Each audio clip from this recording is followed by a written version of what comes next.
Bonjour, bonjour et bienvenue sur le plateau de Bâti Journal TV. Nous sommes à Paris, Paris Grand Palais. Nous sommes bien sûr au Forum international Bois Construction 2026 et avec mon invité, nous allons parler logement étudiant, nous allons parler construction hors site de logements étudiants. Jean-Baptiste Lenné, bonjour. Bonjour. Jean-Baptiste, vous êtes directeur Nouvelle-Aquitaine et aussi directeur du résidentiel chez GA Smart Building, c'est ça? Tout à fait, du résidentiel géré, oui. Alors, GA Smart Building, qu'est-ce que c'est? GA Smart Building, c'est un acteur de l'immobilier et de la construction. On est le leader de la construction hors site en France. C'est-à-dire qu'on va privilégier l'outil industriel pour développer, concevoir et construire nos bâtiments, pas que les construire, les rénover aussi d'ailleurs. Et on intervient sur toute classe d'actifs, dont le résidentiel géré et donc le logement étudiant. Là, on va parler logement étudiant. Avant de rentrer dans un exemple de projet qui a été construit du côté de Bordeaux, pourquoi la construction hors site et modulaire est intéressante lorsqu'on s'intéresse au logement étudiant? La construction hors site, elle est intéressante à bien des égards. Le modulaire est une solution de la construction hors site, mais il y en a bien d'autres. Et pourquoi ça s'intéresse particulièrement, en tout cas on s'intéresse particulièrement au logement étudiant, parce qu'il y a des enjeux de rapidité, il y a des enjeux de maîtrise des délais, mais il y a aussi un standard qui est celui des opérateurs, dans lequel la construction modulaire notamment se complaît particulièrement. Et là, on est sur construction modulaire bois, hein, c'est ça? Tout à fait. Le modulaire bois, c'est une solution qu'on propose avec notre filiale Ossabois, qui est le leader de la construction modulaire bois en France, et avec lequel on développe la plupart de nos opérations de résidentiel géré, et notamment d'étudiants. Donc on va partir où? Eh bien, on va partir chez moi, en Nouvelle-Aquitaine, et plus particulièrement à Gradignan. Où on a réalisé il y a quelques temps pour le compte de Domo France une résidence étudiante de 400 logements qu'on a réalisée avec une approche modulaire.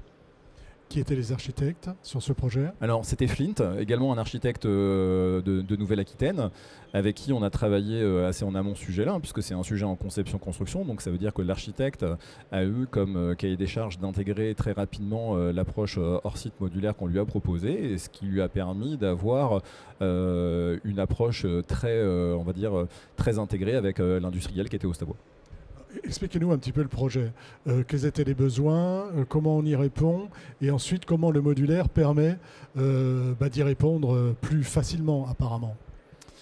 Les enjeux sont assez variés. D'ailleurs, l'intérêt, c'est d'avoir une approche contextuelle. Dans ce projet-là, il fallait aller vite. Il fallait avoir aussi une approche qui était, d'un point de vue environnemental, assez séduisante, assez exemplaire. Donc, c'est ce qu'on a réussi à faire.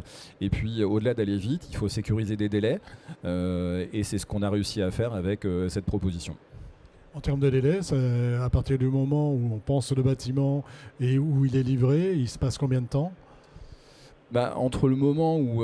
c'est simple, hein, le marché a été signé début 2018 et on l'a livré en septembre 2019. Donc entre la signature du marché et la livraison, il y a quand même tout un tas d'étapes. Il y a évidemment toute la phase de conception, d'obtention des autorisations administratives. Après, si on se focalise uniquement sur la phase de travaux, c'est une phase qui a duré 11 mois.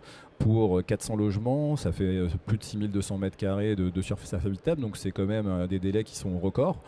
Et ça, c'est rendu possible grâce à l'approche modulaire qui, pour vous donner un ordre d'exemple, la partie modulaire, en fait, elle a duré uniquement 4 mois sur site. C'est donc 32 modules qui sont assemblés et posés par semaine. Et donc, ça nous a permis effectivement de tenir les délais qui étaient des délais assez records sur ce sujet. En gros, on a une chambre, un module, c'est ça? C'est tout à fait ça. Sur ce projet, il y a donc 400 chambres, 380 ont été produites dans nos usines Ossabois. Les 20 chambres restantes sont des chambres qui ont été développées en rez-de-chaussée, qui sont des chambres PMR. Et donc ça nous permet effectivement d'avoir une approche extrêmement standardisée, ce qui nous permet de bien faire fonctionner nos lignes de production et donc ensuite d'avoir des temps de réalisation qui sont vraiment très courts. Vous venez de prononcer un mot que les architectes n'aiment pas beaucoup, c'est standardisé. Est-ce que comment on prépare, comment on évite justement pas l'approche du standard, mais comment on fait pour ne pas sembler standardisé?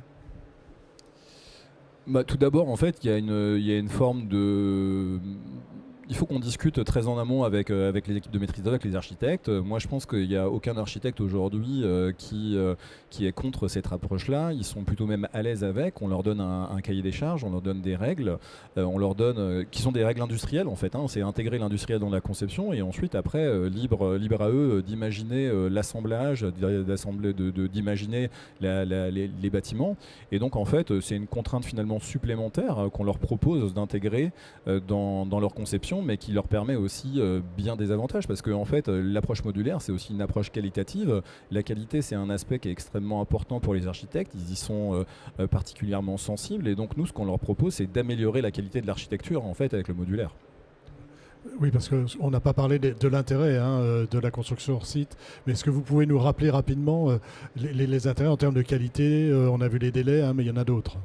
Oui, bien sûr, il y a des intérêts qui sont évidents sur le délai, donc on l'a dit à plusieurs reprises d'ores et déjà, mais il y a d'autres intérêts. C'est l'intérêt effectivement de la qualité, c'est une qualité d'usine, il y a tout un cycle de vérification des modules qui sortent de nos usines, donc ça c'est un premier point. Ensuite, il y a l'intérêt de limiter les nuisances sur le chantier, on va beaucoup plus vite, il y a beaucoup moins de poussière, il y a beaucoup moins de trafic autour des chantiers.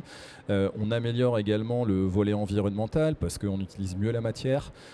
C'est aussi un moyen de mieux traiter nos déchets. En fait, il y a beaucoup d'avantages. Et puis évidemment, sur le volet environnemental, quand on est en bois, on utilise une matière biosourcée qui nous permet d'améliorer la performance carbone de nos bâtiments. Donc on va dire que des avantages. Enfin en tout cas on n'y voit que des avantages. Dernière question, le bâtiment a été livré il y a 5 ans. Vous avez un retour d'expérience des étudiants qui vivent dans ce bâtiment, ouais, ou de l'exploitant? Tout à fait, pas plus tard qu'il y a 6 mois, puisque à Bordeaux, on a eu la chance en fin juin de l'année dernière d'organiser une journée hors site, au cours de laquelle on a pu faire visiter cet ouvrage. Donc on a repris langue avec Domo France et avec l'exploitant qui est le Crous. On a eu l'occasion d'aller visiter cet ouvrage.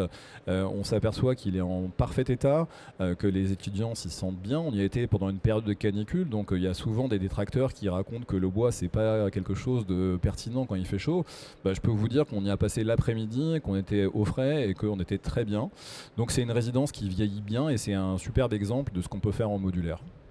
Écoutez, merci d'être venu sur le plateau de Bâti-Journal TV et nous parler donc de ces logements étudiants et du travail que vous avez réalisé. Une émission, un temps d'échange à retrouver comme tous ceux que nous tournons ici sur notre site Bâti-Journal TV et sur les sites de nos partenaires que sont le Codifab, le Forum International Bois Construction et nos magazines 5 Façades et Woodsurfer. Merci à vous. Merci de l'invitation.